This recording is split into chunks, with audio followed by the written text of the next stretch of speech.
आंतरराष्ट्रीय महिला दिवस पालित। आंतरराष्ट्रीय महिला दिवस केवल क्यालेंडर एक तारीख नुहे, यह हूँ नारी ପାଇଁ संघर्ष और सफलतार दिवस। तेणु आंतरराष्ट्रीय महिला दिवस को उत्साहर सहित पालन करिथांती। जोड़ा ब्लॉक भद्रासाई ग्राम पंचायत रे मध्य मां अंबिका स्वयं सहायता गोष्ठी आनुकूल्य रे आंतरराष्ट्रीय महिला दिवस 2026 महा आडंबर रे पालित होईची। एही परिप्रेक्षी रे भद्रासाई सत्संग विहार ठारू कल्याणी मंडप पर्यंत एक विशाल शोभायात्रार आयोजन करा जायथिला। एही शोभायात्रा रे विभिन्न स्वयं सहायता गोष्ठीर शताधिक महिला सामिल होइतिले। भद्रासाई कल्याणी मंडप ठारे आयोजित साधारण सभा रे बड़बिल महाविद्यालयर इंग्राजी अध्यापिका मनोरमा साई मुख्य अतिथि, भद्रासाई सरपंच प्रमीला नायक सम्मानित अतिथि और जगतसिंहपुर जिलूर आसीथिबा पाला गायिका प्रज्ञा राउत मुख्य वक्ता भावे जोग देइथिले।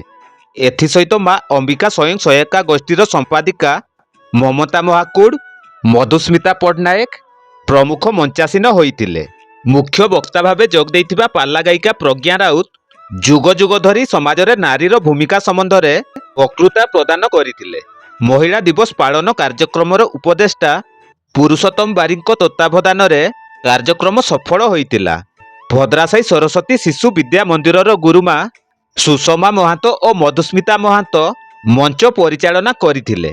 अर्पणा बारिक, अलका सये, रुक्मणी पात्र, समिति सभ्य जशवंत पात्र, विपिन नायक, इंद्रजीत बारिक प्रमुख कार्यक्रम परिचालन रे सहयोग करथिले।